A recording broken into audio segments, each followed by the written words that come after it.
Okay, welcome everyone. Daishihan Miller here with this week's episode of KUDEN. I've got some eerie golden glow going on with the video this time, so I'm not sure nothing's changed. Weird. Anyway, so I don't know. We've got some storms and whatnot going on outside, so hopefully we won't have like major thunder and whatnot that we've had past couple of days, and hopefully that won't affect internet service. I mean, it might be from my end, as far as I know. I don't know. Anyway, I've got this weird golden hue, so weird. Anyway, so we're going to be talking about choices and decisions and all that wonderful stuff, and how we're really coming at it, and how we're coming at the decisions and choices that we make. You know, so we've been talking about physical combat for a while. Now it's time to talk about inside things, right? So anyway, we'll talk about that and more as soon as we get started. So, the big question is this: how are self-defense and success-minded people like us, concerned citizens worried about protecting ourselves, our loved ones, and the things we care about from the monsters we know exist in the world? How do we train in a way that gives us the skills, knowledge, and understanding we need without becoming paranoid fighters or killers ourselves, and yet still allows us to be the hero protector the world needs us to be? That's the question, and this podcast will give you the answers. My name is Jeffrey Miller, and welcome to KUDEN Radio. Real training for real people in a real world. All right, we are back. So welcome. For those of you who are regulars and for those of you who are new, move some stuff out of my way here. All right, cool beans. Anyway, all right, so I got James in the wings. He's finishing up some things over there. We're kicking off a new live program this week. I know I still have my Sanji Shichidobon 37 Fundamentals course going on. And for those who are in that program, if I haven't already talked to you today with your one-on-one mid-course coaching review, see how you're doing and what we need to focus on next, we're going to add a couple extra bonus classes to that. It's just what I do, right? I want to make sure that everybody gets plenty of value out of things. But we'll kick off another one here. We're actually starting it this Wednesday, so we'll let you in on some details with that here later on in the podcast. So make sure you stick with it. If you're listening to this past, I would say, let's see, we're kicking it off live on July 19th, so that's 2 days from now. Give it a week and a half. Doors will probably be closed and it'll be too late to get in. So, but anyway, we'll see what happens. Anyway, all right. So, I guess I'm going to lead off this episode with a story. Okay. And hopefully it'll help to illustrate a point. Right. And if not, then I don't know what the hell I'm talking about. Anyway, so 2.5 weeks ago, give or take, it was before our Independence Day holiday here in the States. And so I had a woman come in to inquire about classes. And fresh out of a divorce, wasn't a good marriage. There was abuse involved and things like that, right? So she was looking to learn some self-defense, right? So of course she was checking into things, and not just what kind of programs are being offered or whatever, but instructor background. Okay, so we briefly discussed and talked about my experience as a former federal police officer, military work, and just bodyguard work and things like that, right? So the point we were discussing was not just an instructor who's learned stuff, but an instructor who's used it, right, where it counts. So she was very, very interested, and then she was going to call back, or I'd follow up or whatever, right? So anyway, I gave it until after the holiday. So instead of calling her back a week later, I called her back probably like a week and a half. Anyway, so she sounded like she forgot that she even stopped in. Okay, no big deal. It happens all the time, right? Life happens, distracts us, those kind of things. And so she said she really liked the program. She liked the idea. not the idea, but she liked my background and things like that. She said, but there's actually a class that's going on like less than 5 minutes from my house, and my friend goes there. I said, great. Okay. Is it a self defense class? She goes, I don't really know that much about it. You know what? I don't even know that the instructor. I'm pretty sure the instructor doesn't have any of your experience, but it's just right up the road, right? And to get to your classes, it's like a 20-minute drive, right? And so I think I'm going to go to that class. But I want you to know that I really think that I could have learned a lot from you, given your real experience on the street with dealing with really violent people. You have that experience, but my friend goes there and it's close, so that's what I'm going to do. And I said, great, I wish you well. And I always leave the door open. So I said, if things change, if you find out that's not working for you, or you want to add to things, or you want to re-explore, just give us a call, right? And if not, no harm, no foul. I wish you well, right? And that's pretty much where the conversation ended. But this is not an isolated case. It's not, right? As a matter of fact, it's so not isolated that it's a part of the statistics I have about who joins martial arts and a lot of the criteria that they select, right? Even us free thinkers would like to believe that uh, we're unique, right? We're it's kind of like nonconformists who believe that they're not a part of any group, right? Because they're nonconformist, except that they're a member of a group called nonconformist.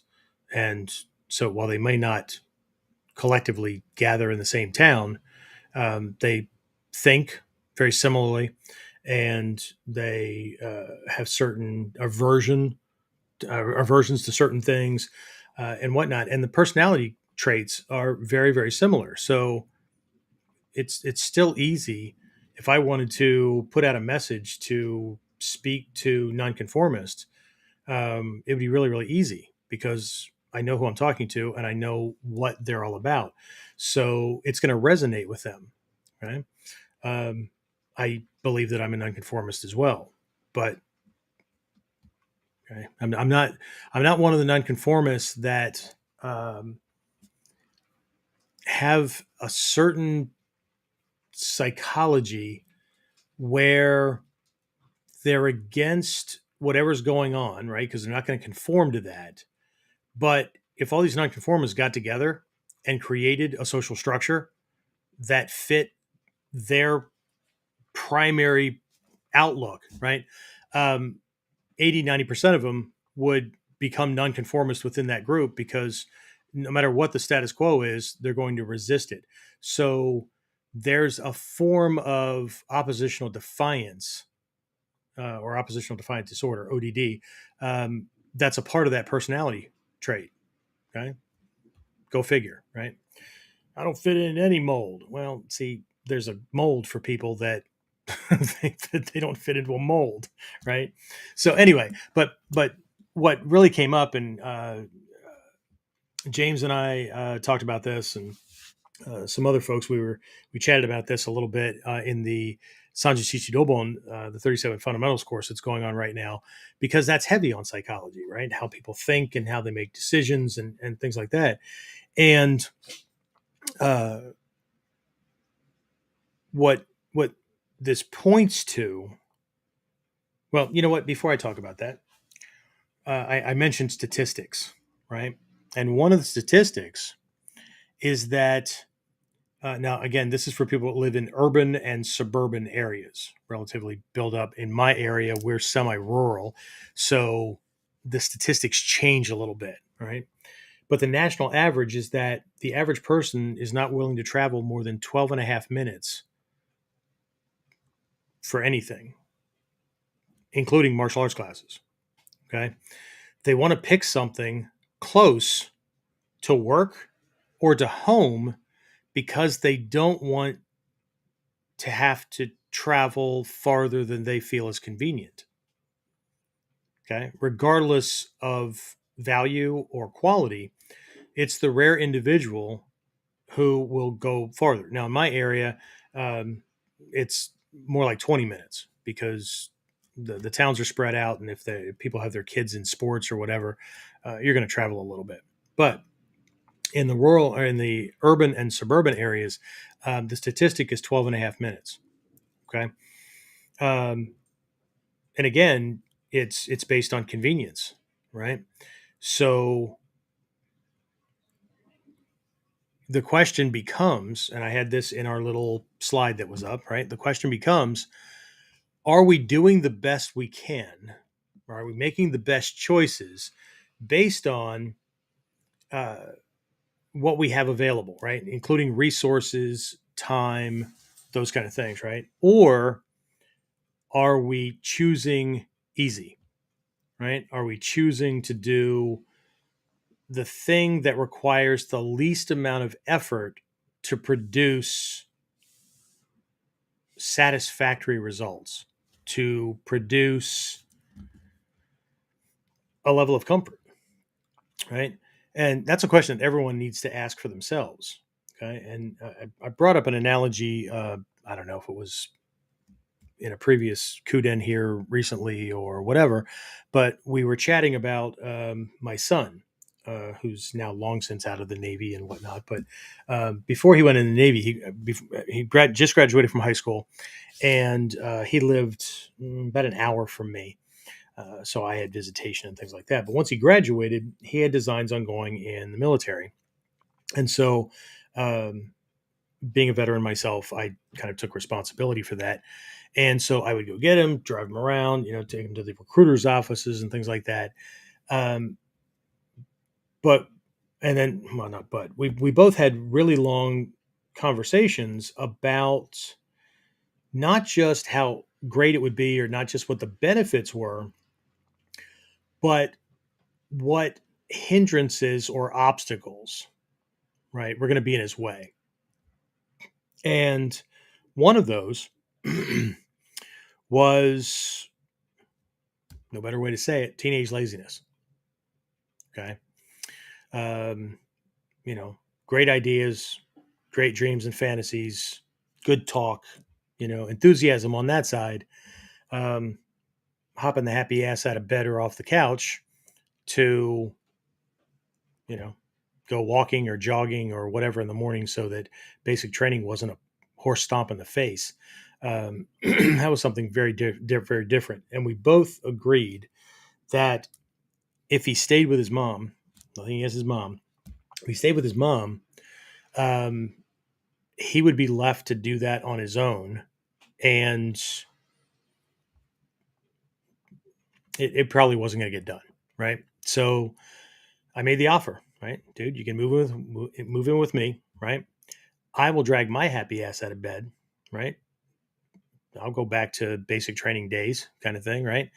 And we'll do some push-ups, we'll do some sit-ups, and there was this back road that kind of went behind my house and around a private airport and then came back. It was like this big giant loop. And, we'll start off walking, we'll do a walk jog, and then we'll build it up to jogging and whatever, because he had some weight he had to lose to even make it in, right? There was a maximum weight and that kind of thing. And we needed to get him under that. Right. So, but anyway, so we did that, but as a part of him being with me, um, and as a part of the fitness things and whatnot, um, you know, you're going to come to class, right? And you're going to do that stuff as well. So he did, right? And, but, during somewhere in this time frame, right? I had bought one of my clip knives that is, it's one of the go-to things that I have as far as a personal carry kind of thing, and it's a Spyderco Delica. So for anybody that knows what that is, very, very sharp, Japanese-made stainless steel, very, and they're very, very well built, right? And I actually got this one, the one I'm talking about, through my teacher, Shidoshi Malmstrom. Anyway, he wasn't like selling them as some kind of distributor or whatever. He just had some, got a good deal on them, bought a bunch, and then just offered them to students for cost. What he paid for them. So I got this like $120, $130 knife for like $70, right? And I know for a lot of folks that's holy shit, I'm not paying that much for a knife. Okay. And I get it, right? If finances are the issue, then again, just like I said earlier, right? You do the best you can, you get the best quality you can for what you have, right? Assuming that you're working on upgrading your life, you're working on making changes and becoming, something bigger, better, whatever, so that the next sword you buy or whatever it is, right? Because again, you really do get what you pay for, and that's where I'm going. Okay, because my son, to kind of pay some bills and to help pull his own weight and whatnot, got a part-time job at a local convenience store, just running the counter, stocking shelves, that kind of stuff, right? And so one day, comes from work, gets changed for class, and goes, Dad, check this out, right? And he pulls out this clip knife, and it's the same size as my Spyderco Delica, but the design is different. Okay? As a matter of fact, I'll show you. Hold on one second. We have an alarm going off in my house. I will be right back. James, I need you to fill in things, give some information about Wednesday. I'll be right back.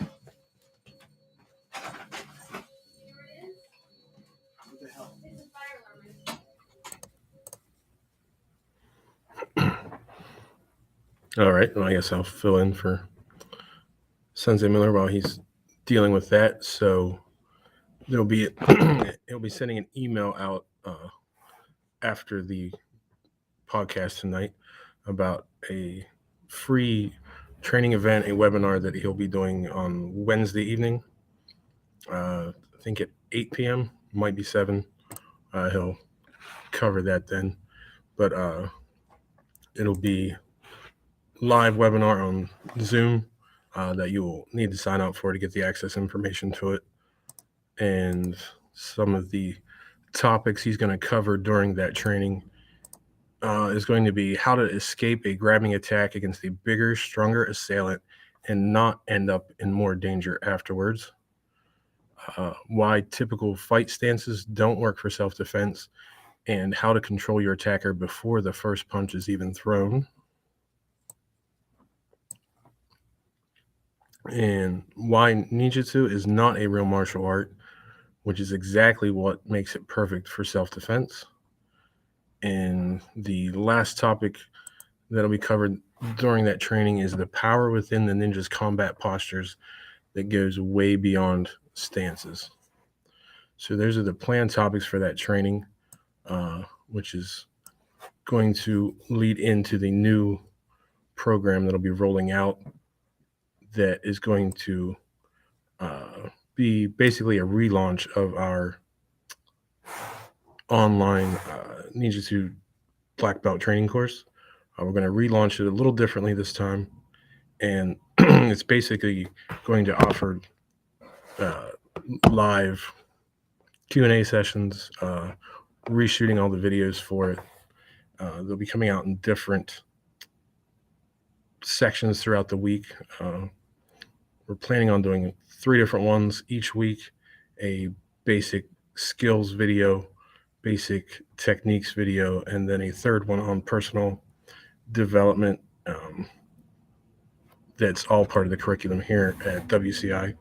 So it's basically going to be allowing anybody that gets involved in it to have the absolute closest thing possible to being at the dojo with and moving through our curriculum without actually having to be here in the dojo. So regardless of where you're at, if you have a internet connection, you'll be able to take part in that. And we're planning on once a week.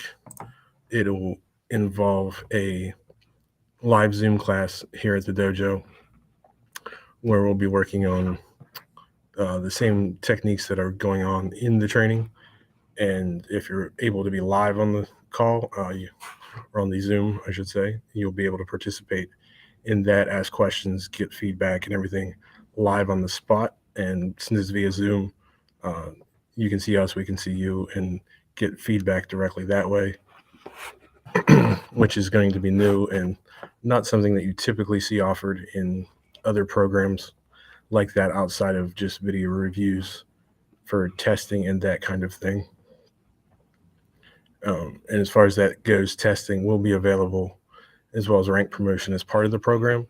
That'll actually also take place via Zoom and will be set up to go on exactly like testing is done here at the Academy via Zoom. So everything will be real time feedback in the moment.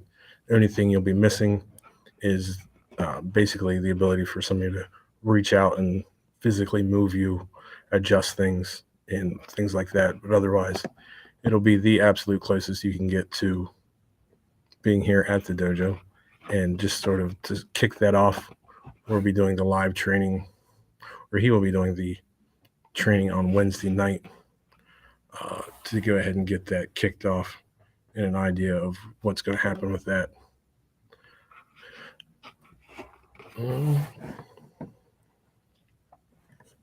see what else we have going on here.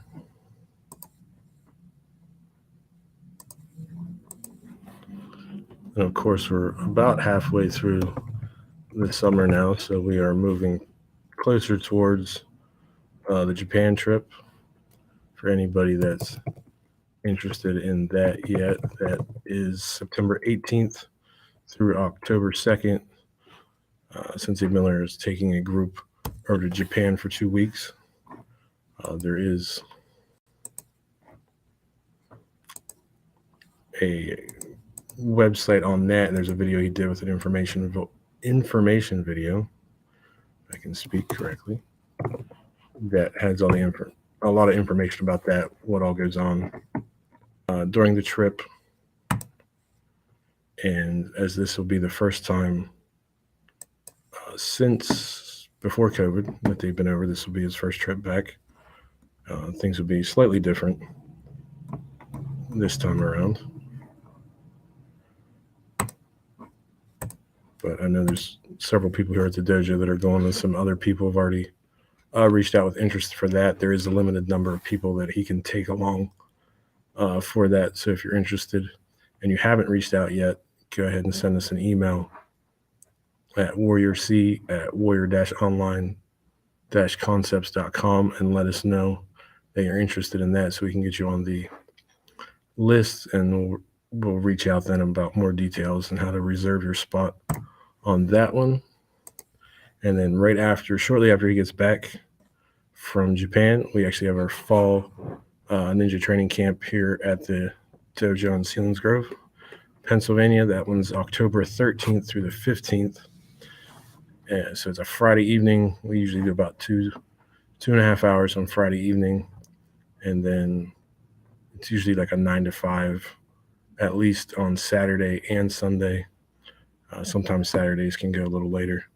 But that one, the theme right now is going to be a recap from Japan on what he picks up there and learns from the various master teachers there. So that's the theme for that one.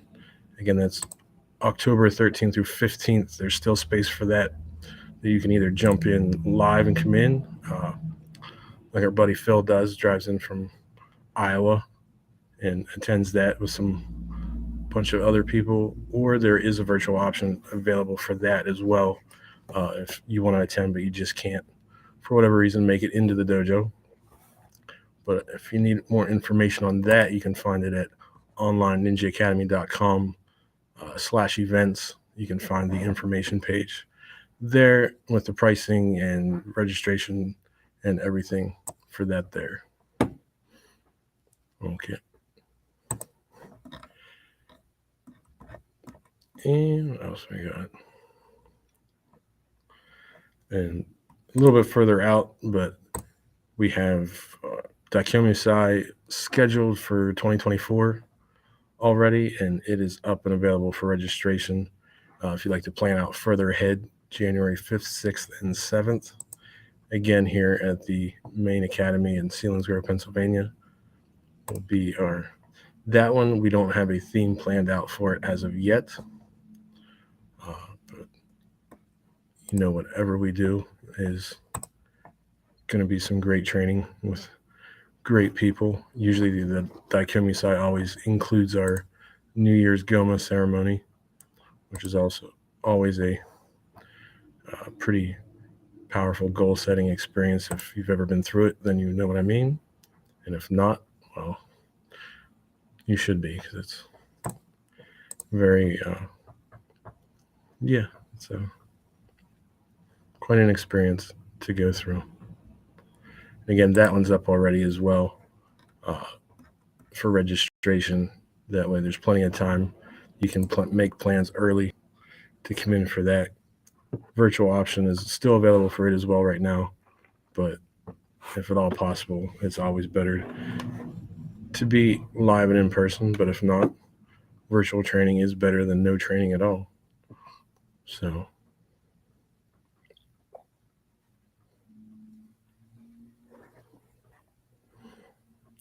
you good? Hey, I'm back. Hey. Sorry about that, guys. Fantastic. My house is a virtual fortress. We have everything from CCTV cameras around my house to entrance sensors, doors, windows, all that kind of stuff. 3 different. I needed to make sure my wife felt safe after that fire we had about 2.5 years ago. So there's 3 different types of fire detection and prevention in my house.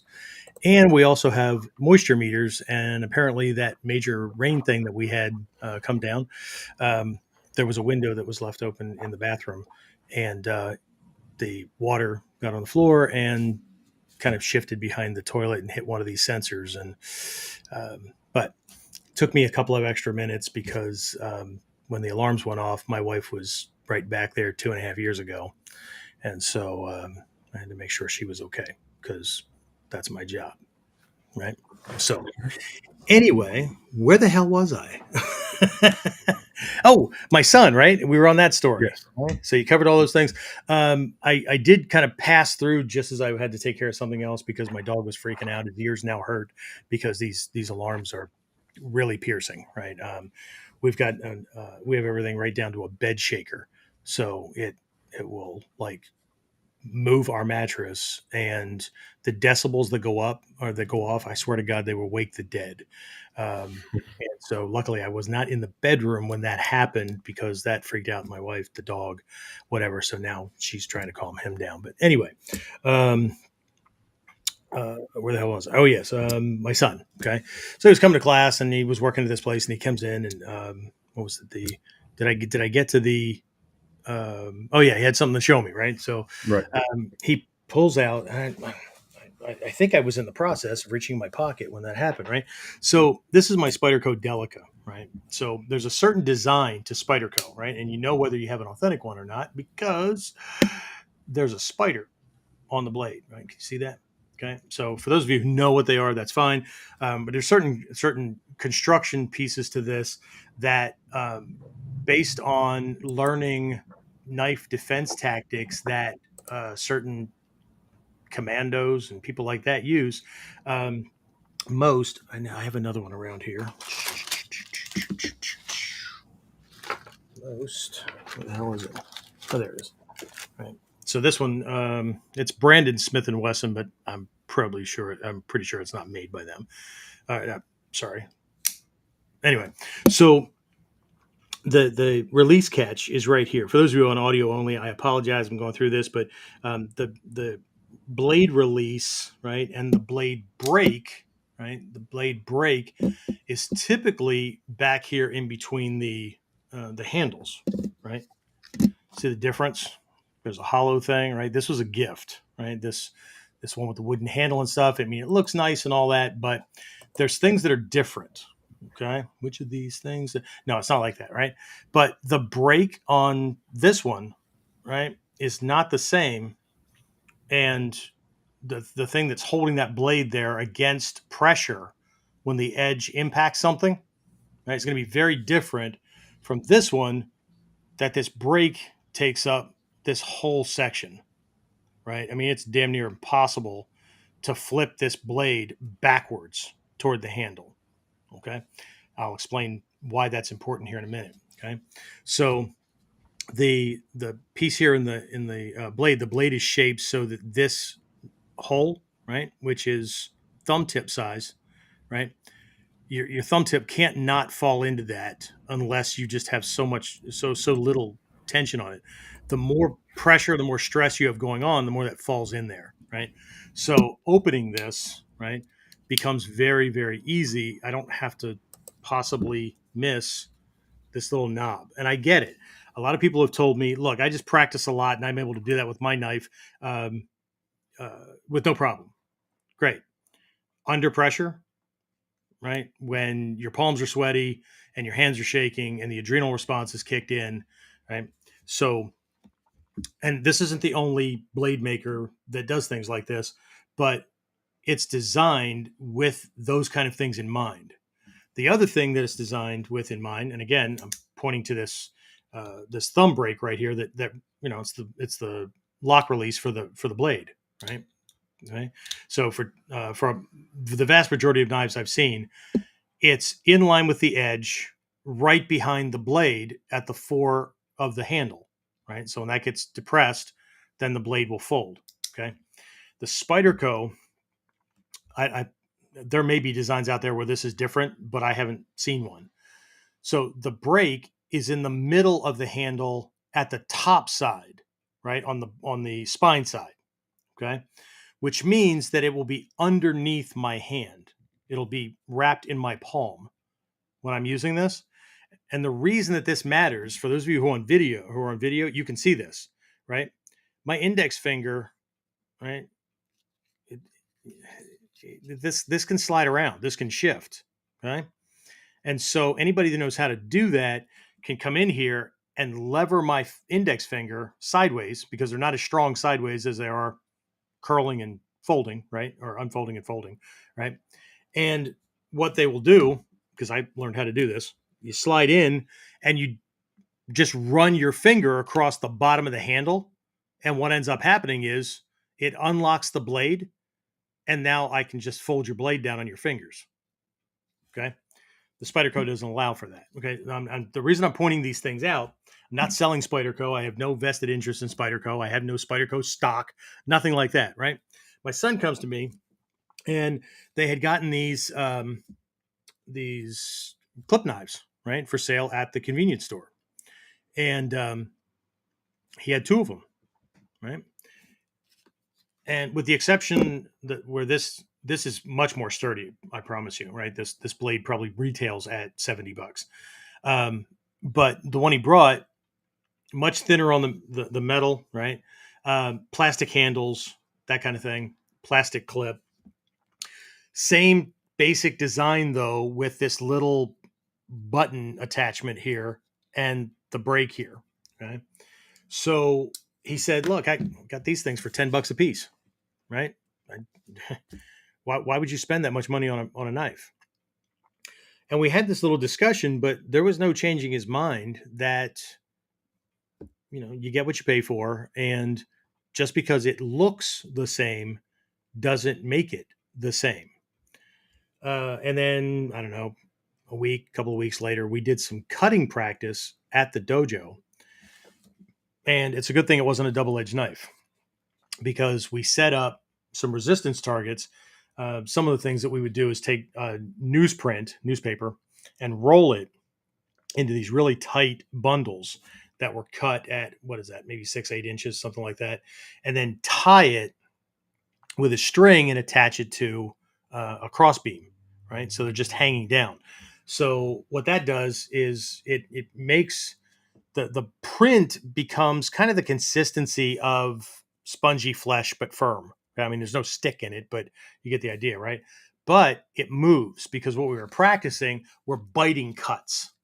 Okay. Because if you just come in with a slashing cut, you're just going to knock it away from you. right? So we need to bite with the boshi of the weapon, so we end up with this not a chopping cut, but it's a striking cut, and it gouges, right? And so first time he did it, first time he hits this thing dead on. He had his trial and error beforehand, but the first time he did one where he caught it just right, and the force was there to create that gouge. Next thing he felt was his knuckle getting punched, because the blade didn't break to where the edge would fold down his fingers. It just broke free of what little bit of a break was in that design, and it actually didn't break away this way. The plastic handles opened up because the blade fit down between handle and brake. Does that make sense, James? Is that making sense? Okay. So what ended up happening was, instead of stopping the blade, because the metal, it goes metal to metal and locks up, right? The pressure to these things, the hinges, right? That gave way. Blade folds back. So the spine side of the knife punched his knuckle, right? And there was nothing that needed to be said. I'm not the kind of dad to go, see, I told you so. I don't need to, right? Point's been made. I don't need to. I'm not the guy to rub things in. That's just not me. But universe reaches out and makes a point. No pun intended. So, but I get it. I told him, look, I get it, right? Your paycheck is what it is. You have a finite amount of funds. Everybody does, right? But one of the things that my teachers, I would say beat into me, but that would be too many puns at one time. One of the things that they hammered in, I guess it's the same, isn't it? Anyway, was that they understood that too, right? But that you have a criteria for your weapons, for your training, for whatever it is that you're doing, and there would be a minimum acceptable level to that, right? And then, based on a whole bunch of variables, right? Time, resources, energy, health, whatever, right? You make the choice that gets you as close to that as possible, right? And if you can't, well, then you focus on those things that, well, you can do a step down, but in the process, you're focusing on those things that will upgrade the things that you need to step up, right? But anyway, I don't hold any grudge. I'm just borrowing a story, not just about my son. I don't hold a grudge against my son, obviously, but this prospective student is very, very nice, and I believe that she believed that she was making the best decision for her. But the reality is she knew the difference between the classes, and she was choosing convenience over quality. Now, I'm not saying that I'm the most quality guy in the area. That's not the point, right? The point is, we're talking about self-defense, not just learning a martial art. She didn't come in because she was like, I've got this teenager. He and his mom both joined. She joined because she thought it'd be a cool thing to do with her kid. Now she caught the bug, and she really wants to do this stuff. And she's more self-defense oriented. He's what is he, James? 12, 13, Seth? Something like that, right? Coming up on maybe coming up on 14. No, I think he just turned 13. Either way, he just likes martial arts. He likes Asian things, whatever. Okay. So if that's the criteria, pretty much doesn't matter.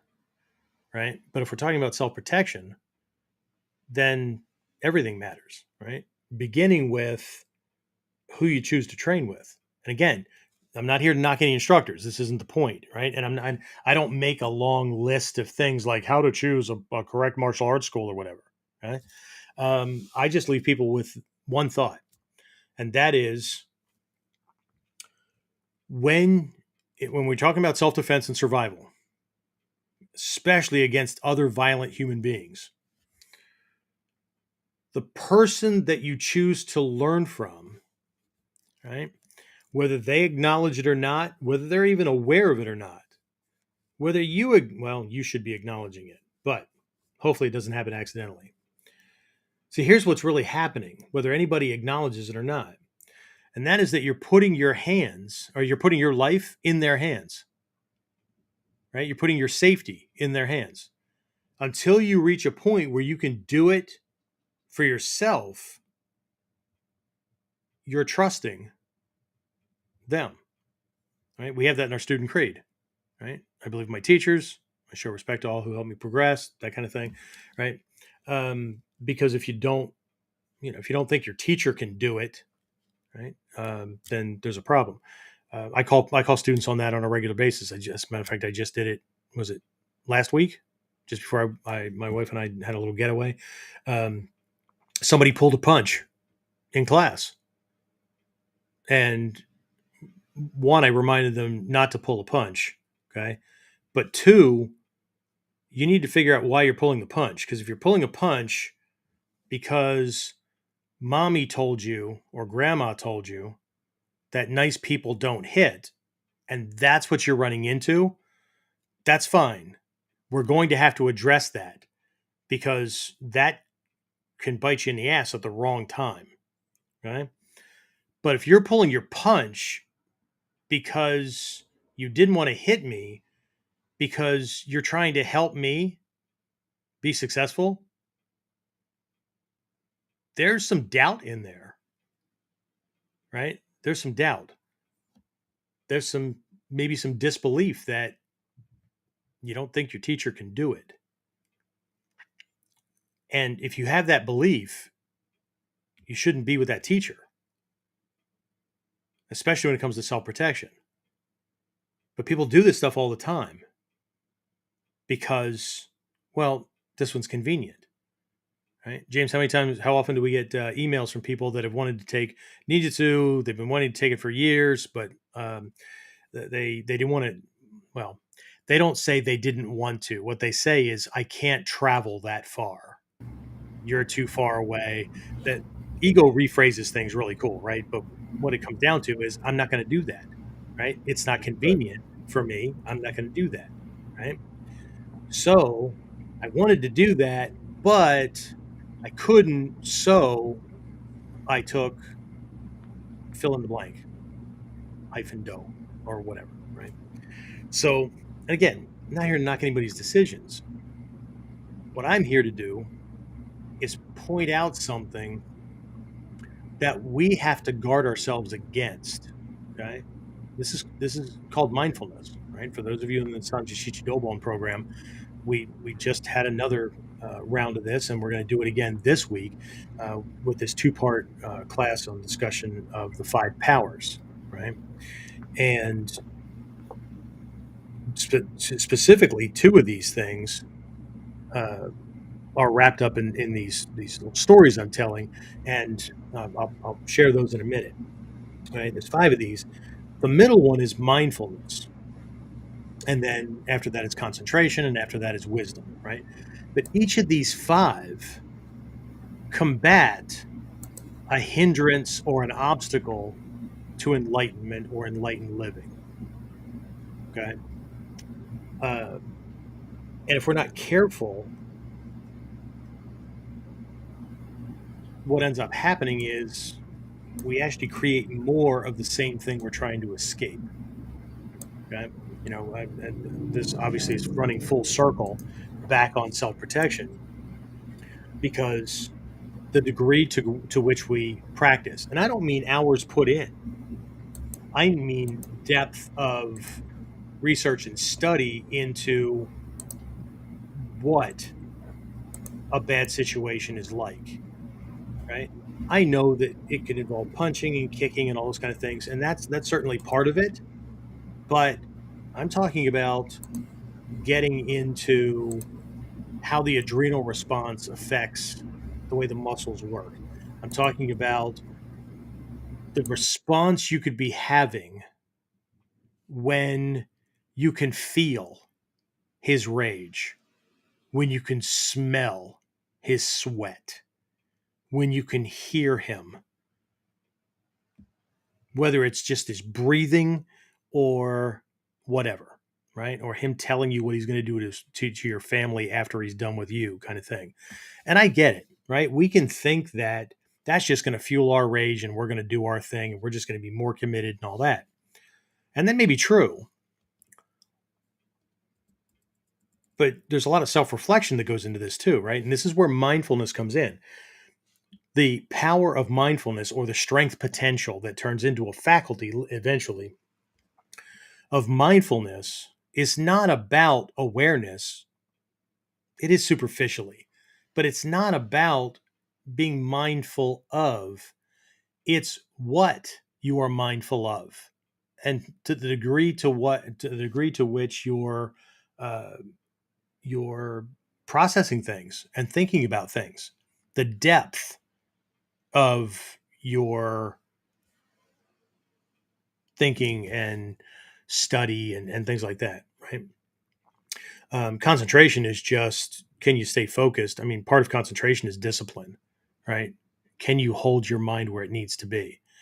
Wisdom, another phrase for wisdom would be deep understanding, right? And knowing when to apply certain things, as opposed to having favorites and just throwing shit at the wind hoping that it works, right? Or, you can use the word confidence, but there is such a thing as false confidence, right? um, but again, there are these degrees.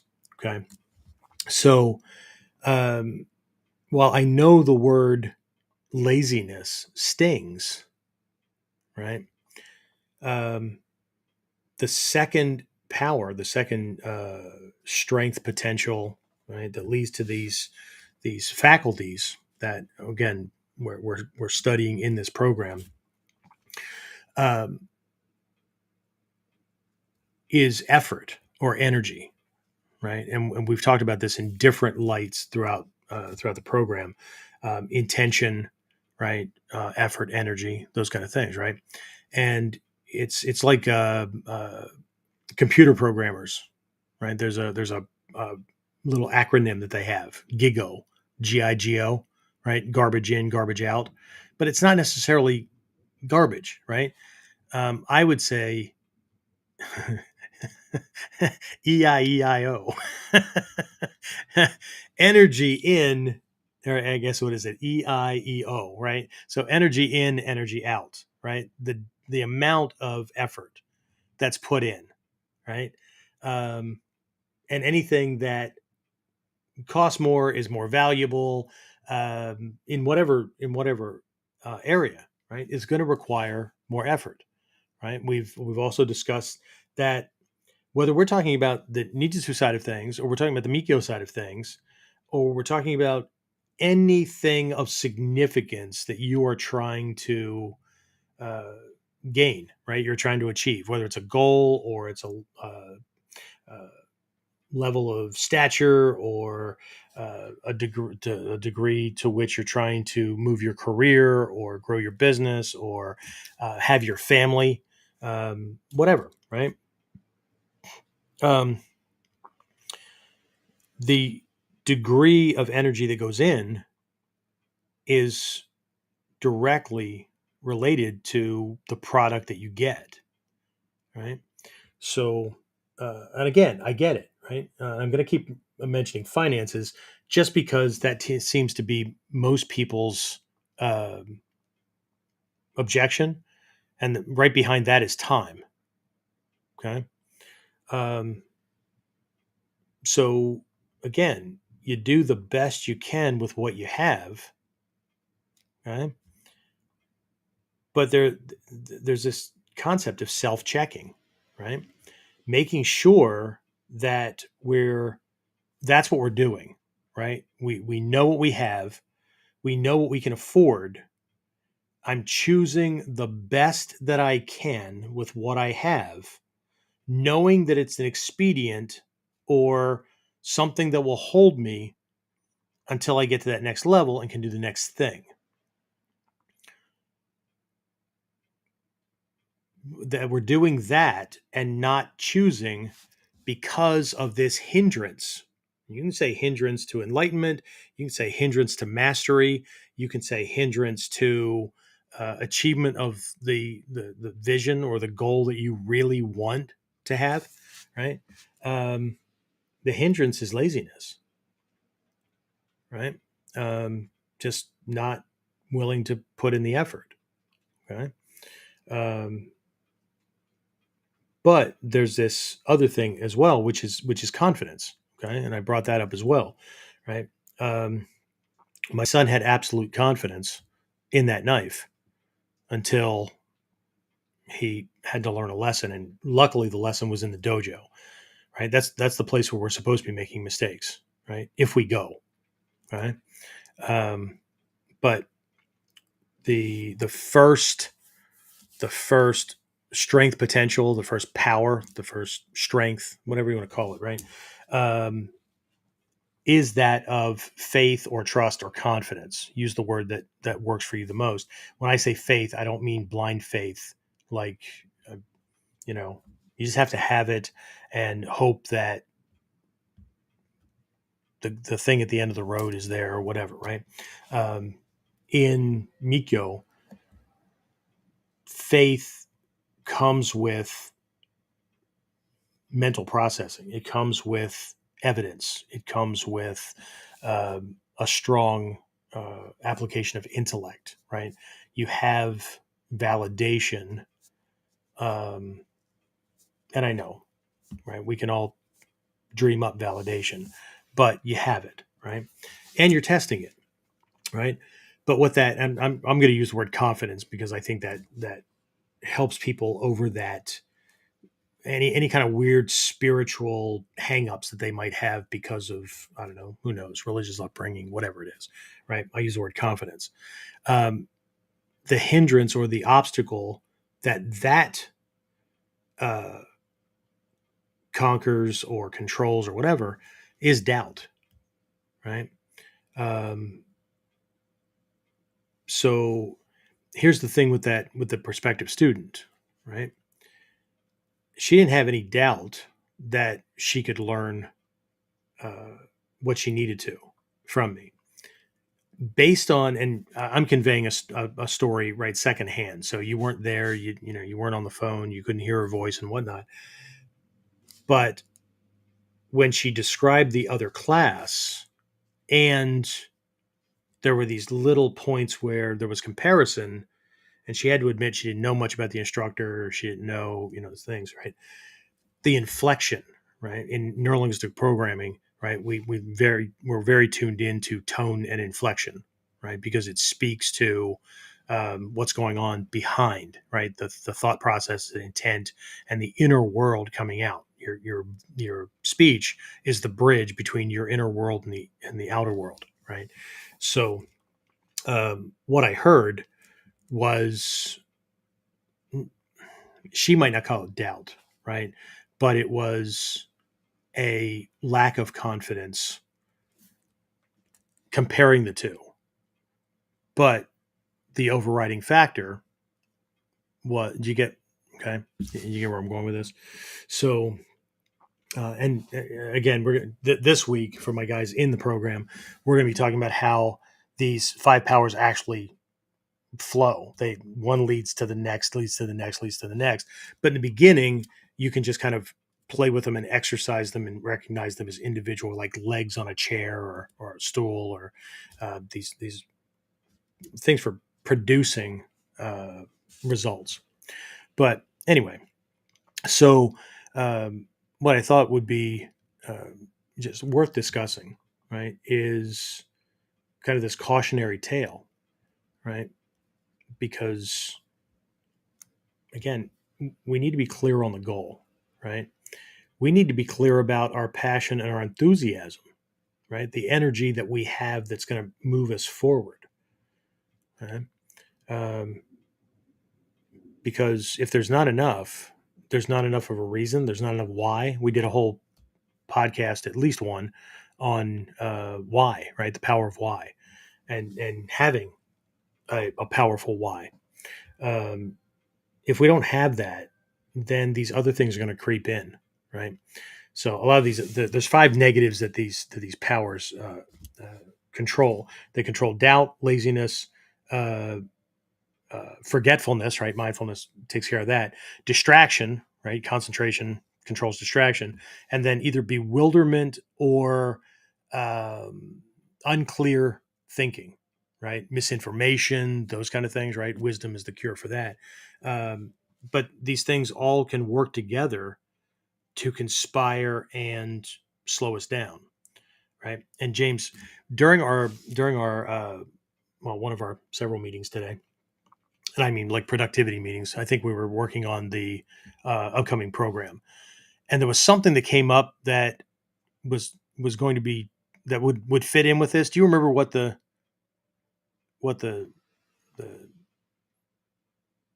it was? It wasn't about her, but it fit in.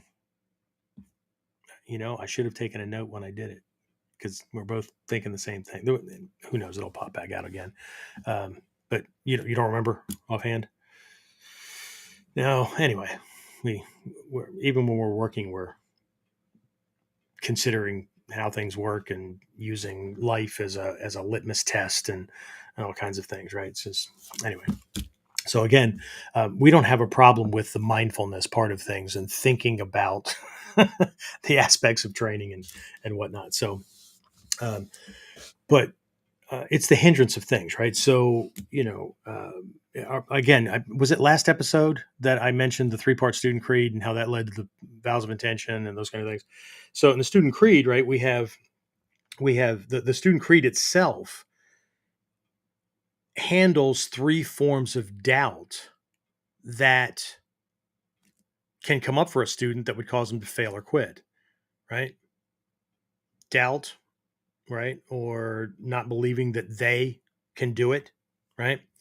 So doubting themselves, right? Doubting the program, right? That it can't get them to where they want to go, right? Producing the skills or whatever that they need. And part of that's clarity too, right? The more we know about what kind of situations we're going to face out there, the less likely we're going to stay hinged or caged to only practicing defenses against 13th or 15th century attacks, right? We're going to be very, very clear about what we're likely to encounter, right? And then how the training can deal with that.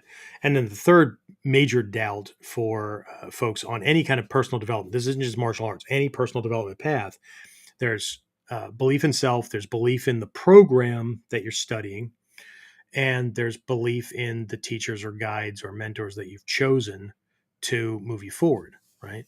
So belief in them, right?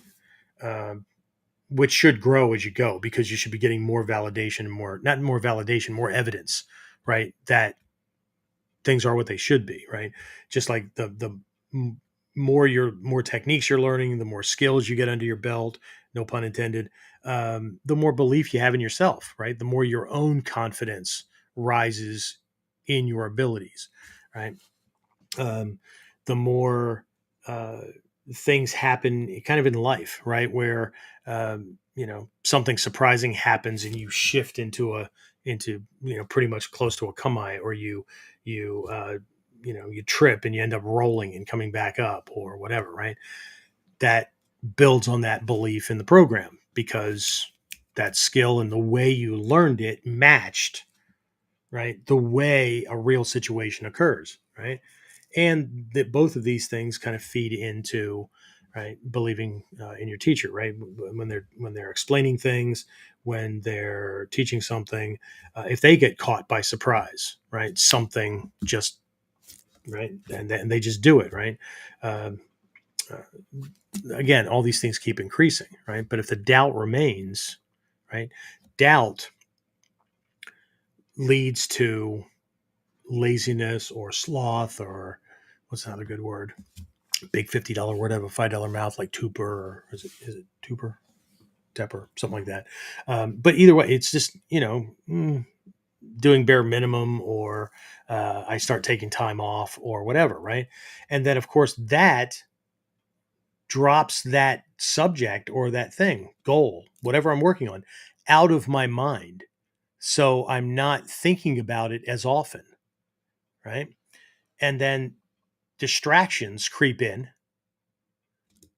And then because of the distractions, now I'm back to where I started before I started the program, and my mind's all over the place, right? So I'm as far away from wisdom as I can get, right? Because I've got these disjointed thoughts, or I'm confused, whatever, right?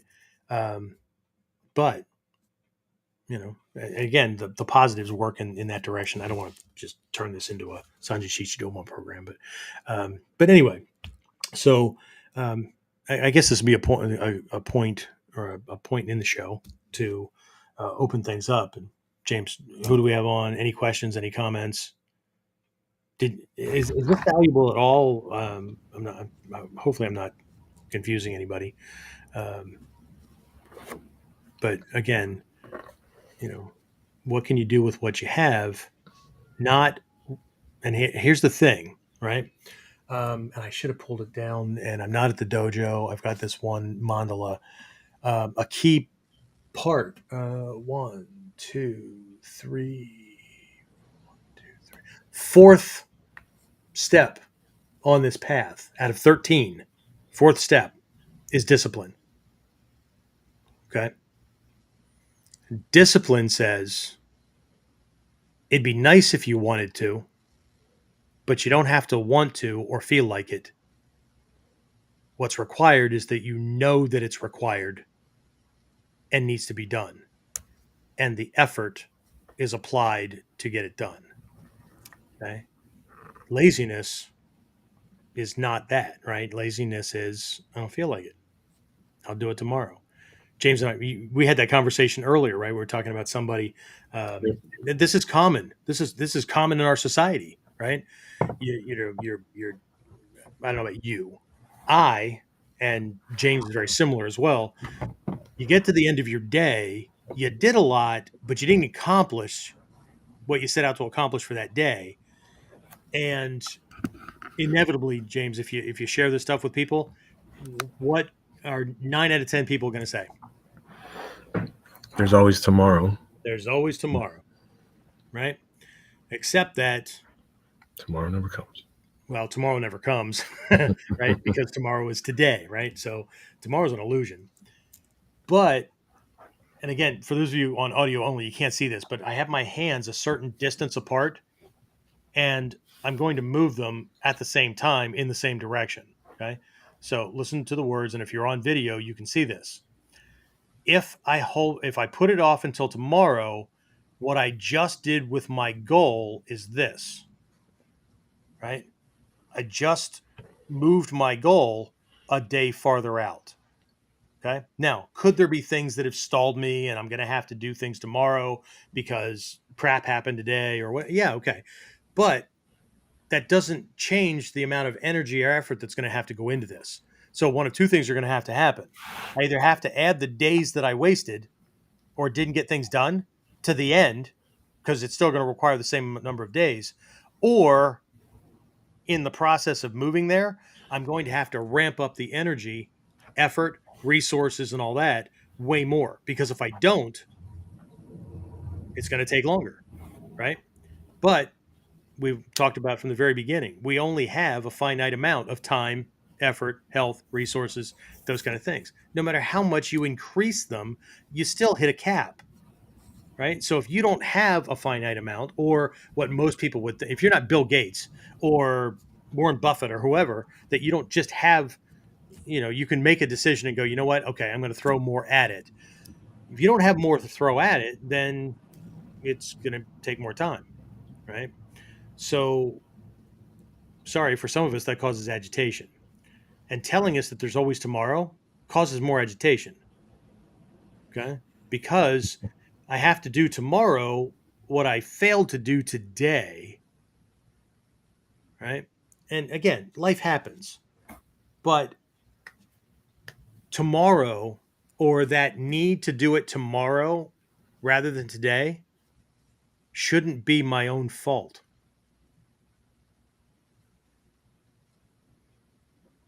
Shouldn't be my own choosing. right? What's that old saying, right? You're free to choose, but you're not free from the consequences of your choices, right? That's karma 101, okay? And not, it doesn't mean fate or destiny or whatever, right? What's karma? Karma just means action. Action. It implies cause and effect, right? So, but it shouldn't be of my own doing. My downfall shouldn't be of my own doing. My teacher, Shidoshi Malmstrom, used to say, and he was former Marine, so a little bit different, right? How do you describe himself in the book Warriorship? 145 pounds of romping, stomping hillbilly hell. Yeah, that kind of thing, right? But he was very terse is a nice word. He was very short with us in class, right? If you don't believe this shit's going to save your life, there's the goddamn door, right? And then he would stop. I'll wait. All right, I'm assuming if you're still in this room that you're planning on, right, focusing where you're supposed to be focusing and not making shit up based on your own belief system. Okay. Anyway, so one of the things he used to say was never be an accomplice to your own ass kicking. Okay, your job is not to win. Your job is to make your opponent an accomplice to his own ass kicking. Okay, but in the process, make sure that you're not an accomplice to your own ass kicking. Right. So anyway, questions, comments. Over on YouTube, SOG Recovery, I believe that's Chris Brown, if I remember correctly, said good evening. Hey, Chris. And Riley Well, Joseph. it's either Chris or it's Fog. Yeah, one or the other. And he I'm said, just having fun, guys. Don't hunt me down. Not that I'm not easy to find. Right. Which is always funny when the people do the flaming comments online. I'll come over there and kick your fucking ass. Man, my information is everywhere. I'm not hard to find. So just know that I have shit hidden everywhere and it's not going to be a fair fight because it wasn't and I don't fight. Which doesn't mean anything about not doing what I need to stay on this side of the grass. Okay. Anyway, sorry. Who else do we have? And over on Facebook, Benjamin Diedrich said, love the information you share and how you share it in such a down-to-earth fashion. Keeps the content coming. Okay. Thanks, man. Appreciate it. Down to earth. We don't interact nearly like Eric did, man. You're going to have to step it up. Where's your freaking sense of humor? If you like this one in the down to earth style, you should listen to the episodes pre 68. Right. 68 was a really heavy one. That's when I fired things back up again. But prior to that, we actually shot them. We recorded them. They were audio only, and we recorded them in a radio station studio, soundproof studio, the whole deal. Because my guy back in the day, Eric White, I called him Radio God. He was a online radio personality. I mean, he worked his way up to being VP of programming for what is that? iHeartRadio. Did you know that?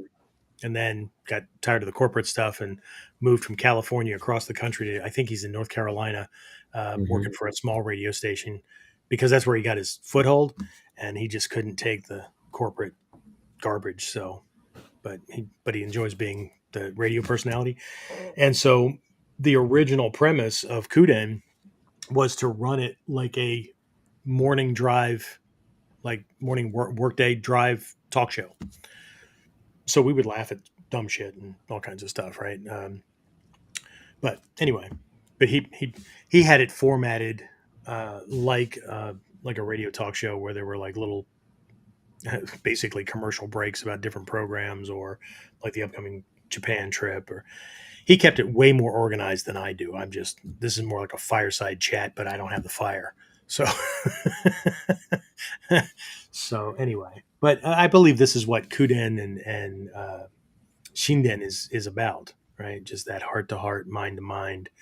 And I'm not here to tell people what they're missing out on in training and whatnot, but one of the things I valued the most uh, was like whether it was a taikai or a seminar or training in Japan, where all of a sudden, like the physical training stops, right? Hatsumi Sensei will demonstrate something, and then something will pop up, and he'll start to make a point, talk about a principle, and then that'll turn into a reference by some author or in some no play or whatever about this is a principle, right? And you need to look for this in your everyday life as well, and whatever. So whether we're talking about balance or managing distance and space or energy or whatever, right? Or uh, uh, after class things in certain master teachers dojo, like in Sumaya Sensei's dojo. After classes are done and all the kohai, all the junior students leave, right? A table's brought out, um, and they bring out a snack or something like that. And meanwhile, a junior student has already prepared all this stuff in the background. Hot water's put on for tea, all that kind of stuff, right? And then we just sit around afterwards, and Sensei shares things, right? Like either like the Kuden context, or it might turn into another lesson, kind of like my whiteboard Wednesdays.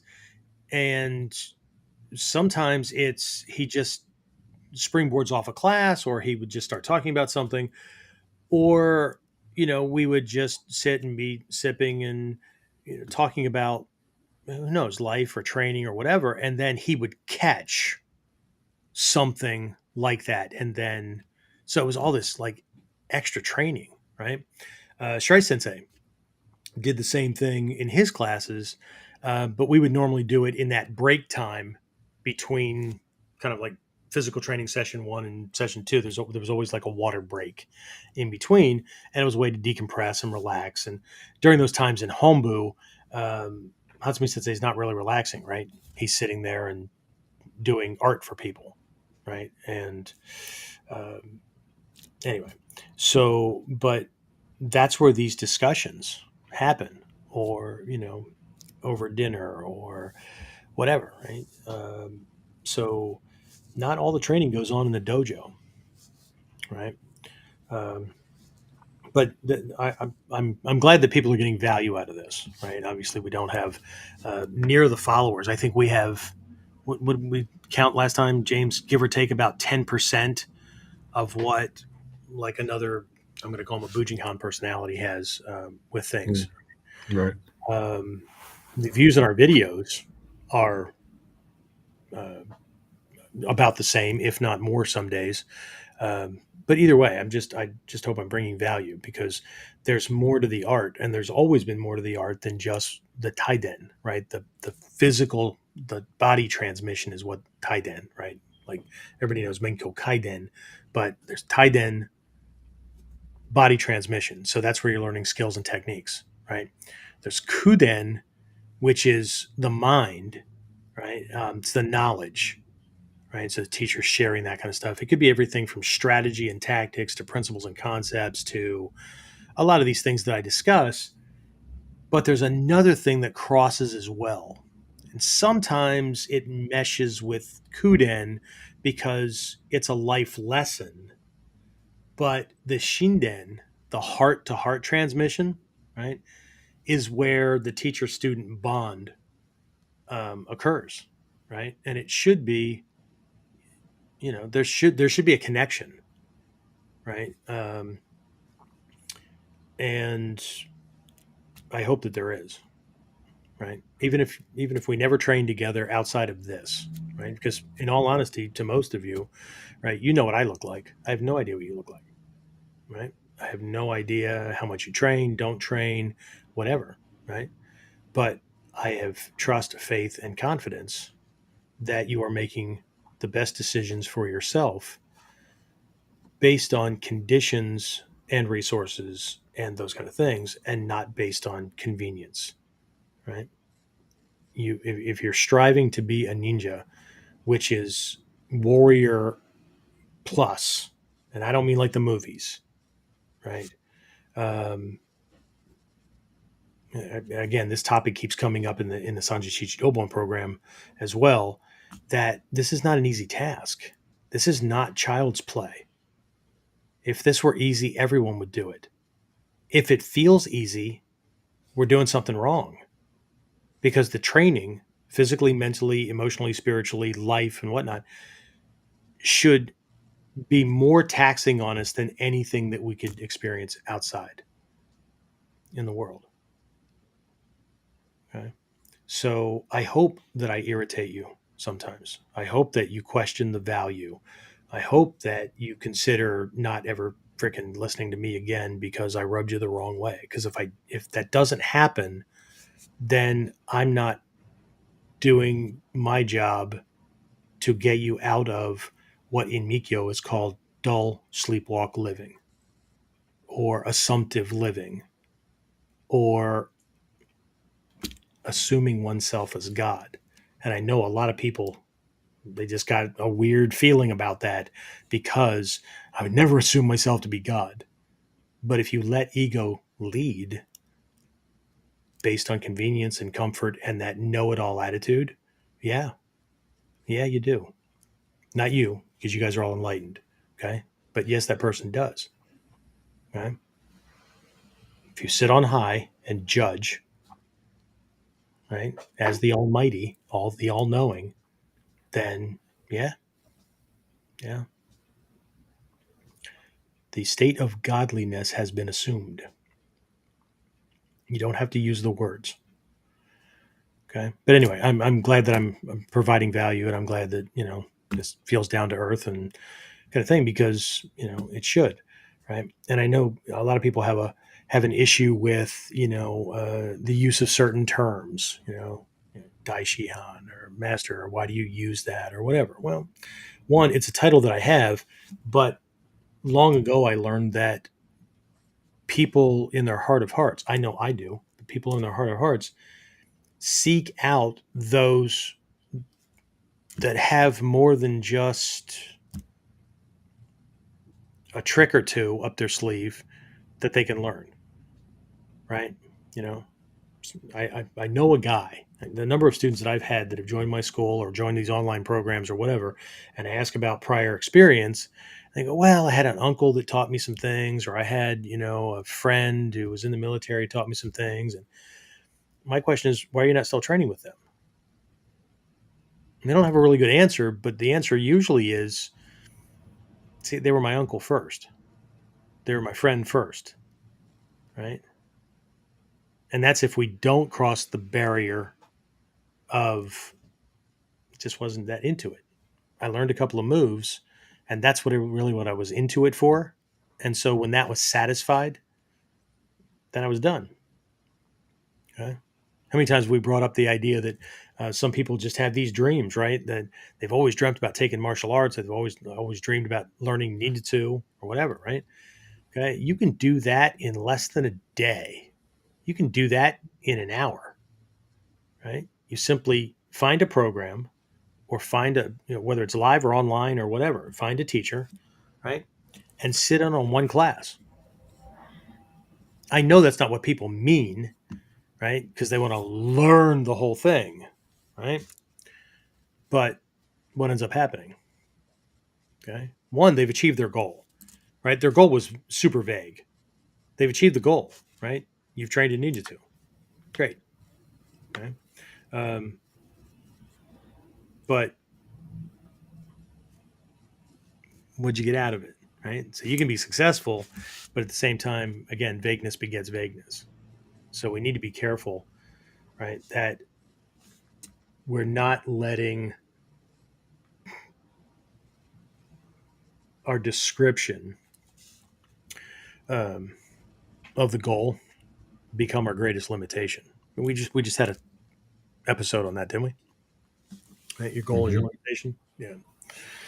Anyway, so, and I know I'm not the youngest guy out there teaching. I don't have dapper hair, right? I didn't even shave for this one. Those of you on Apple Podcast or whatever, you don't know, right? And I don't have. I mean, I do have at least six pack abs. They're just under some extra armor, right? So anyway, it is what it is, right? So I'm here for those who want to learn in this direction. But I get it. Not everybody's cup of tea, right? I'm not for the guy who signs on. Same thing happens on Whiteboard Wednesdays, right? People sign on and sign right back off because they thought I was going to be like demonstrating lessons. No, no, no. It's Whiteboard Wednesday is another form of KUDEN, right? We're talking about tight end stuff, but Whiteboard Wednesday is Heiho, HEI-HO, Heiho, military strategy, combat strategy, tactics and strategies, right? It's independent of the physical techniques. That doesn't mean that physical techniques aren't involved. It means that it's not limited to any given physical technique. It's the reason the technique will look like it does when you need it. Right? But some people don't want to go there, right? Either because of aptitude, they can't get their head wrapped around it, or they've convinced themselves, again, self-doubt, right, that they're too dumb and can't learn it, or they're, if we were talking Mikkyo wise, right, out of the 5 skandhas, they're way high on the form skandha, which is, just all about appearances, right? So as long as I got the bigger muscles and the harder hit and all that, well, then I'm always going to win. Yeah. Until you run into that situation where big muscles and hard hit doesn't work because he's either bigger, stronger, or it's well, it's not a saber-toothed tiger, but you get the idea, right? It's not a human being. Maybe it's whatever, or it's a group, right? Or you're dealing with weapons that I don't believe in weapons, right? You just go hand to hand. Well, that's all great, guys, as long as you don't bring fists to a gunfight, right? What else we got, James? That is Chris over on YouTube. Excellent. Brown, and he said, I had the honor of being an uke for Mr. Miller back in the 90s. People sometimes forget all the lessons from being an uke. As I remember, hunting him down would not be worth the investment. Would not be worth the investment. Would not be worth the investment. Hunting him down would not be worth the investment. My brain must be glitching because that sounds. If you hunted me down, it wouldn't be worth the energy you put into it. I must have missed something there. Anyway, so I think it was meant as a compliment, but my brain's locking all the up. People that I think he's talking about all the people, the haters online that, I can kick your ass, but it's not like they actually show up. Oh, well, and if they did show up, well, that's why we have weapons racks, and it's also why we have a dojo invader policy. So that's not going to go well fast. Anyway, and always have an exit strategy. So yeah, good. And where else was I going to go with that? Whatever. So cool beans. And the uke. Chris brought up the uke thing, right? That's effort as well, right? That's effort, amount of effort in class, right? I will never, ever, ever turn down an opportunity to be my teacher's uke because you learn at least half the technique from that side of things, right? Because if you're only using your eyes, you can only see what's right in front of you. You have to assume or theorize that which you can't see, right? And even if you did have a whole shit ton of cameras all the way around them so that you could see all of those angles above and below, right? You can't feel it, right? So the investment in energy and effort is also getting as many of your sense receptors involved, right? And stepping away from just intellectual. When Hatsumi Sensei uses the term feel, right? Sometimes it is about emotional feel, but other times it's about understanding the force of pressure or proximity or that interplay and that electromagnetic field that's going in there, right? I know how woo-woo that sounds, right? I think I just demonstrated that last week in class again, where I was talking about opposites repelling or opposites attracting and same repelling with uke nagash, right? That um, you need to be the polar opposite of what he's doing without sacrificing stability and structure, right? Because you can only go so far in one direction. And then you actually get this kind of adherence kind of thing going on, right? But that play and why we use monitoring hands and those kind of things. So um, I don't want to keep beating a dead horse, but being an uke, does it hurt? Yeah. And then you know where it's supposed to hurt and how it's supposed to hurt, right? Otherwise, if you're just doing a technique to your partner, you hear them, you see them, you take them down or whatever, but you don't know what it's doing to you. Yeah, but your partner's going to do it to you, sensei. I mean, so you'll know. Yeah, I know what it feels like when another untrained or intermediate or a whatever level student does it to me. Right? I want the top guy in the room who's sharing the lesson to touch me. I want to feel what that feels like, right? Because then I'll know if my partner is doing it right or not, or approaching that level or not. And if they got to play uke as well, then they'll know better and can give me feedback when I'm doing it, right? Because while you can go through the motions of using your body, you can't feel the results of the technique. So I get it. You put them on the ground, but how much control do you have over it? How quickly can you get back up from that position? Right? So, um, again, clarity, right? Understanding, depth of understanding. Right? So hopefully in these KUDENs and the Whiteboard Wednesdays, I'm helping with that third phase in those five powers, right? Mindfulness. Again, it's not about awareness. It's what you should be aware of, what you could be aware of, what I'm giving you to think about and process to add to your training, right? How to think about these different things. I mean, we did it. One of the early lessons was on uke nagash, right? Which the Japanese have taken on the English word blocking because so many foreigners use the term. So they just use it. So now people just, whatever their definition of blocking is what they're doing. Okay, nagash is, it's not blocking, but it's way more. Just like Kyusho, right? Using the bastardized English translation of pressure points, right? Pressure points are only one of, what did I lay out? Five aspects, five types of Kyusho. Kyusho means weak points. How are they weak and how do they need to be attacked? And what happens when you attack the same point from different angles, right? What's the difference between a bone attack and a nerve attack on the same point, right? Just different stuff, right? So hopefully what I'm giving you is fodder for, right? That's not butchered English for fodder, FODDER, right? Food for thought, fuel, whatever. So, anyway, what else we got? Thanks, Chris. I appreciate it. Chris also said, if you look for them, there are many lessons in KUDEN, a KUDEN episode that's free that you could gain in months of training with others.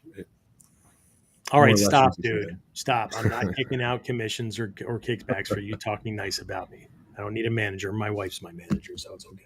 No, I appreciate it. I really do. Okay. And the big thing, you know what, Chris, you'll have to let me know via email or comment or message or whatever if I can use some of these comments because, well, I'm not a big fan of testimonials Sensei's great, Sensei's good, Sensei trains with steel and wood, that kind of stuff. I'm not a big fan of those kind of things, right? Case studies, I am, like when you said you trained with me a bunch of years back and all that. So where was I when I started the training? What did I get out of it? What am I now able to do as a result of? That's a case study, right? Just somebody saying, oh, he really knows his stuff, man. You need to train with this guy. Well, anybody can say that, right? But a case study. But my point with this is it always comes across differently. Psychologically, it comes across differently when a student or someone who has gained value from it says it way differently than if I say it.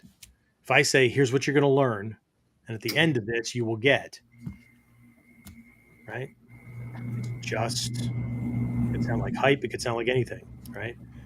But if a student has gone through it, like I have something from is it Ninja Motivation and Influence program, where my guy Josh Bloom, right? I don't even know if Josh is on, but he's a psychiatrist, right? And a lot of the stuff that's in that program, like he's already studied in his realm, but the case study that he wrote up for that had to do with getting an insight into using it in a different way that he'd never thought of, and he was going to add that into how he was helping his clients.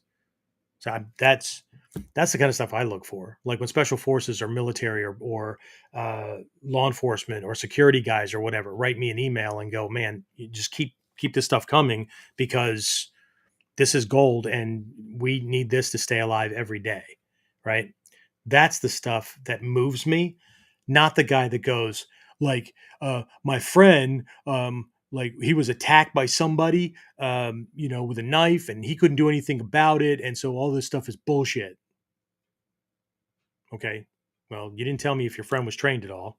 You didn't tell me to what extent. You didn't tell me anything about it other than you disbelieve this out of the gate, and you have a story to back that up. So you just feel good about your position. Okay. You can tell me how much this stuff doesn't work till the cows come home. Okay. Well, you can't whip a musha dori on somebody at full speed. Well, shit, the half a dozen times I did it just as a police officer, I must be delusional. Must have been a dream. James, wake me up. Pinch me quick. But it's those guys who need it and use it on a regular basis. That, so it's all good. What else? Who else?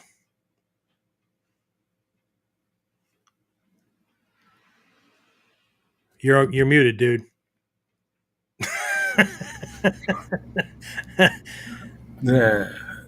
Dave Fletch said, I'm moving, but I'm not a ventriloquist, and I wasn't going to fill anything in. Yeah. We do that to people sometimes. They'll go, huh? And we'll go, just move our lips. Just to get their brain to stop for half a second. Anyway, who else and what else? Dave Fletch said, I'm a bit overweight, so I could use some enlightenment. Physically or egoistically?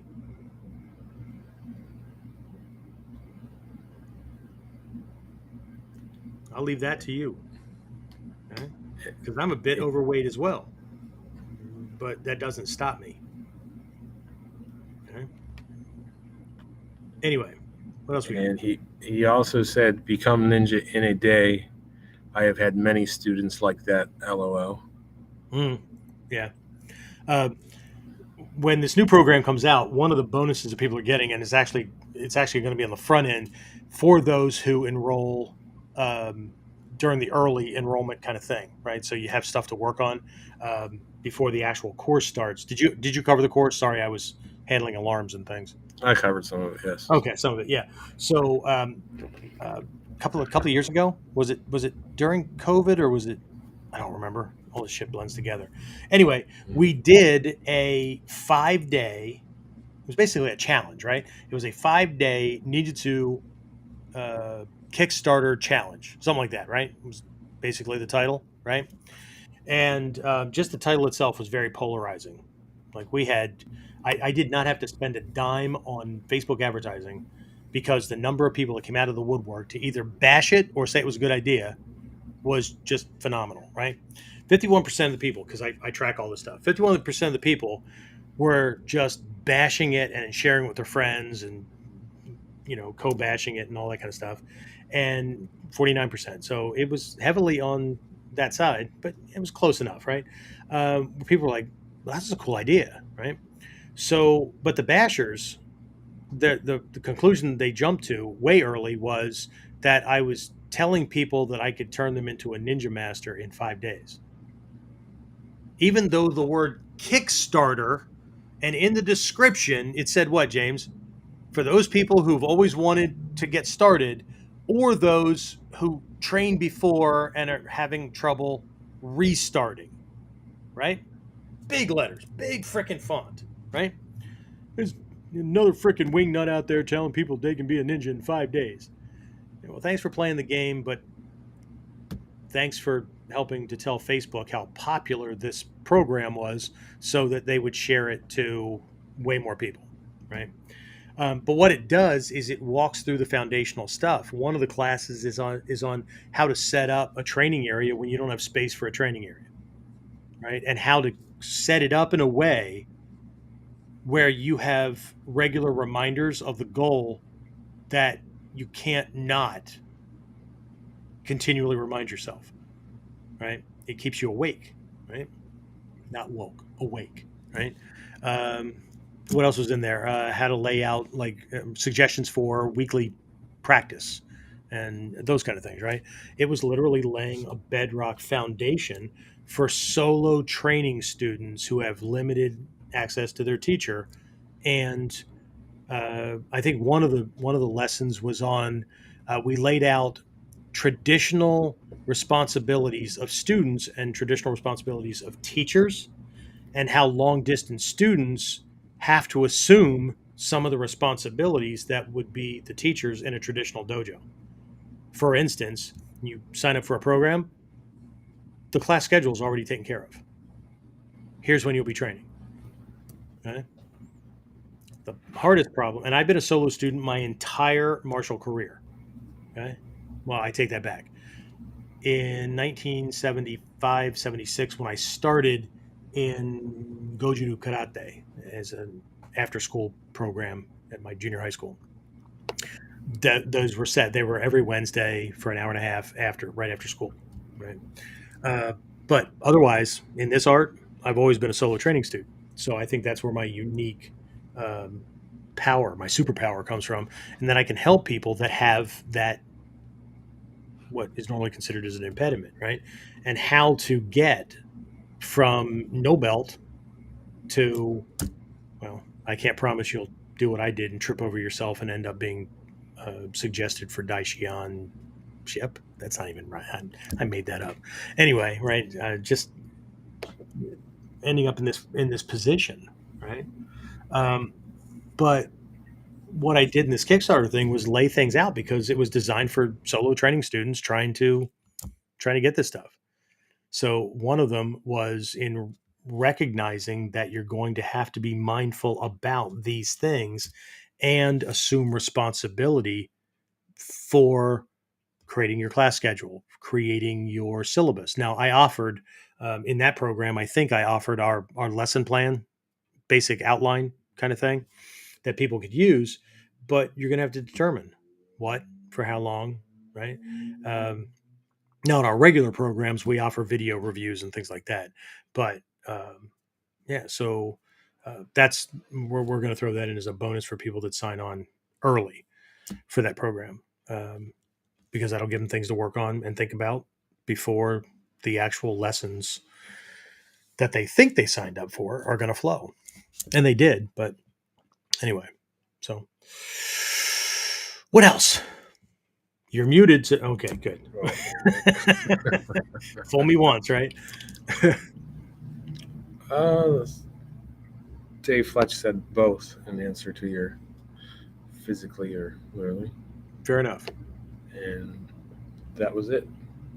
Okay. So, Dave Fletch, I'm going to reframe your thing just a little bit there. Okay. So I get it. Me too.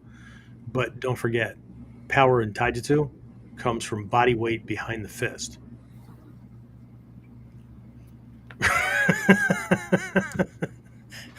So, yeah. Uh, what's most important is balance, control, and coordination. Yes. Right. Health and all those kind of things. Right. Um, but some of us have wear and tear and what do you call them?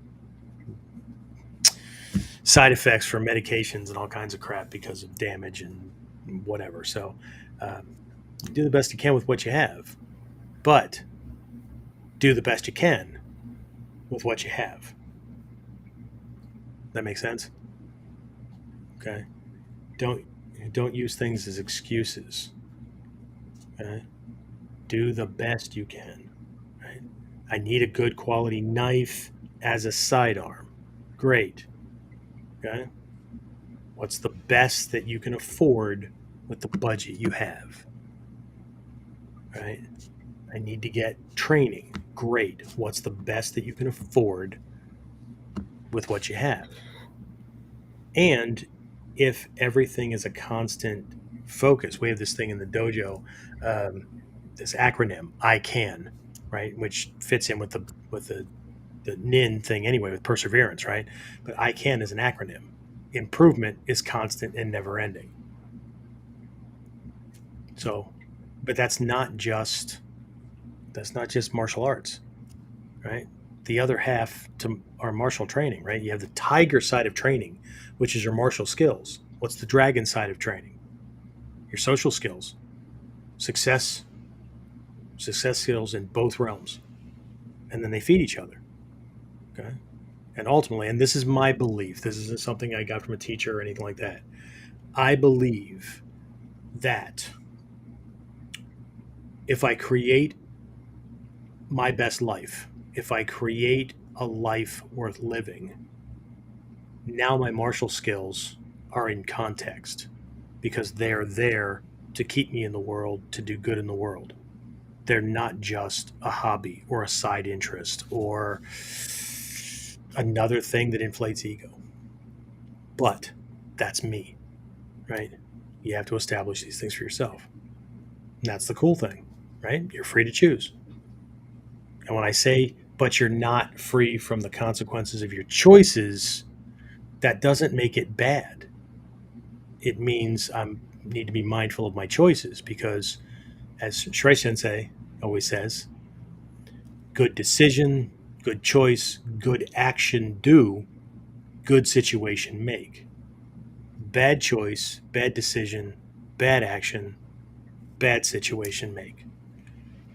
Okay? So karma is neutral. Okay? Karma is bad or good based on everything from intent to amount of energy, right? Can you imagine firing a blowgun at somebody who's like 20 feet away, but you do it this way? Those of you on audio only probably didn't even hear that, right? It was just this, it was the equivalent of meh, right? Oh, that'll do the job. Way to go. Anyway, so it's all good, right? Okay.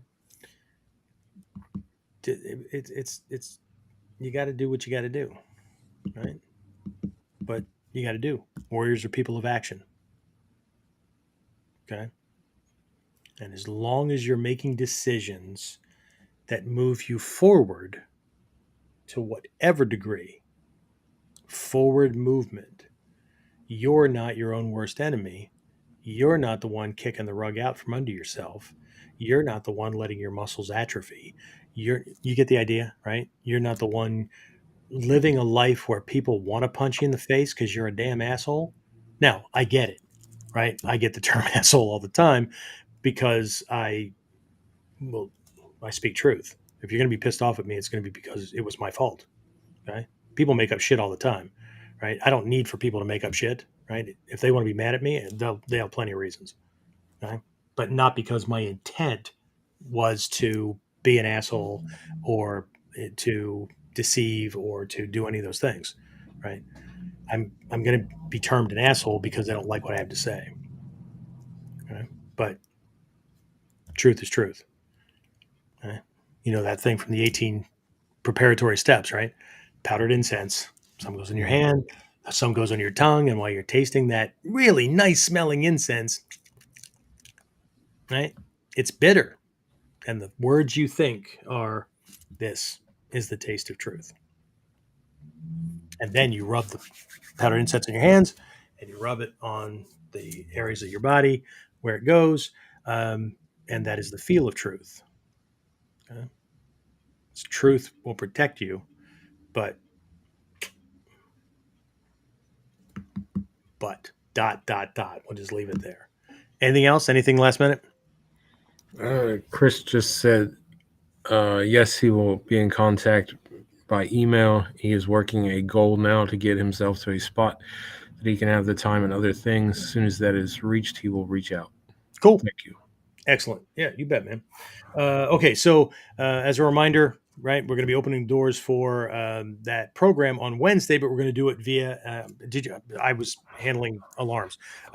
If James said this already, I apologize for repeating it, but we're going to kick it off with a free introductory training thing that leads right into that Module 1 Foundations course. We will be training the same way we train in the dojo, right? Even though you're long distance.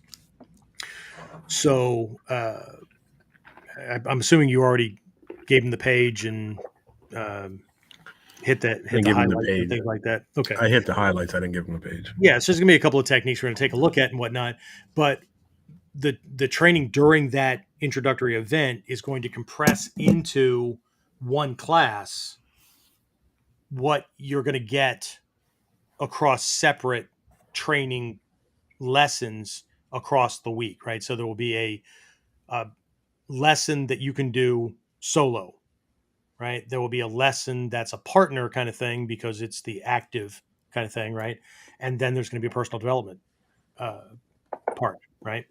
Again, do what you want, but rank for me is the same as I was responsible for, right? I was always tested on the physical ability, right, and application of the technique, the understanding of the technique, and the art and history and things like that, strategic, tactical, whatever.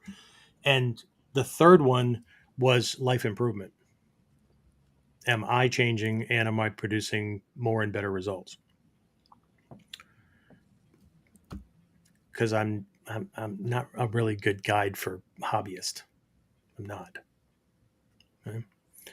But I can take hobbyists, turn them into recreationalists, and turn those recreationalists into lifestyle people.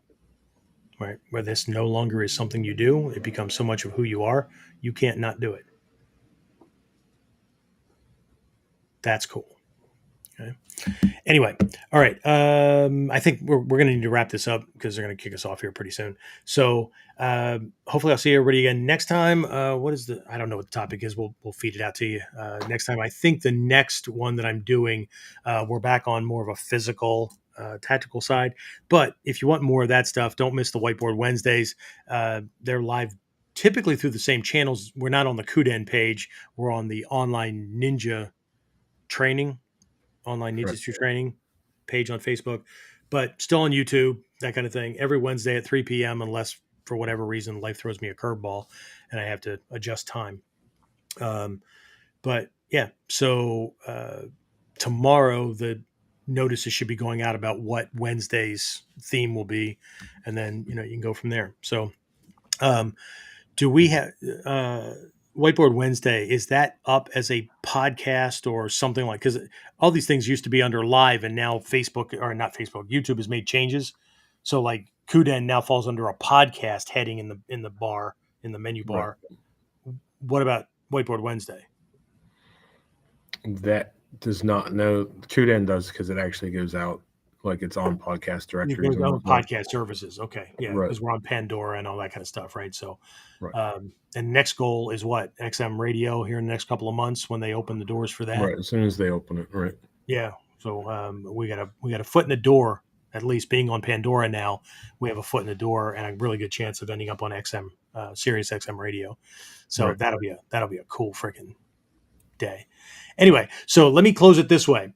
If you guys have topics or whatever suggestions, okay, or you have questions, right, that I think we don't worry about how many people might think it's a good thing or whatever. We know the audience, right?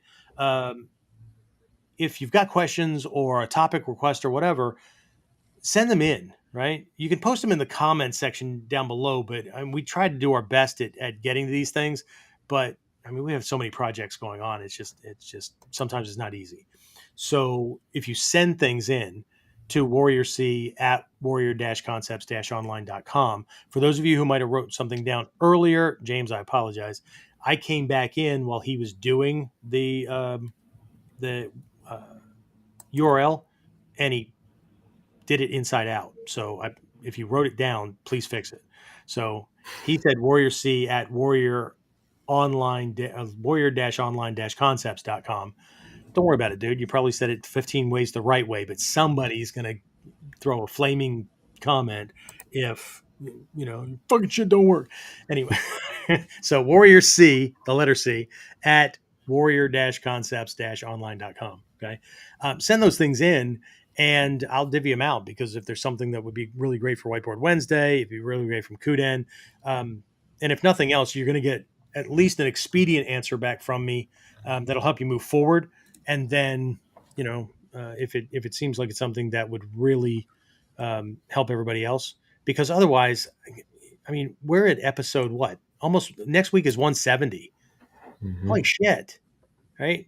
What you just looked at is 170 different ways that I've tried to come at this stuff, right? To hopefully land for some of you, right? So, and I appreciate those of you who are consistent because we look at our statistics and we look at where students come from and all that, right?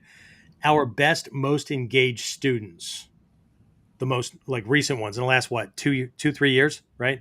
Mm-hmm. Have admitted to binge watching or listening to KUDEN and a heavy part of Whiteboard Wednesday before they decided to jump on because it told them that I was the right fit for them.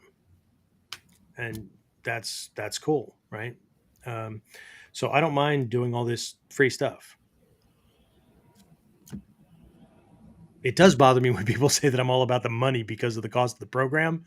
Like, oh, yeah. Except that I've got how many hours of free shit out, right? I mean, we do an average of an hour and a half, 2 hours on KUDEN, and I do 40 minutes to an hour on Whiteboard Wednesday. And that's, and when I do private time, my private time is billed at $250 an hour. So, I mean, I could charge for it if people really want me to start doing that, but I bet not. So, but this is my way of giving back. And imagine if this is what I do for free, imagine what it's like to be in the program. Got a whole library, 1,400, give or take, hours of just audio only lessons to the coaching group. Is it 1,400 at this point? It's probably over that at this point. Probably, yeah. So it's a little bit, right? A little bit. Anyway, all right. Let's wrap this up. I will talk to everybody again next time. Be safe, train hard, enjoy your week. Get more of KUDEN Radio. Subscribe through your favorite podcasting site or join our clan of serious modern warriors at onlineninjaacademy.com.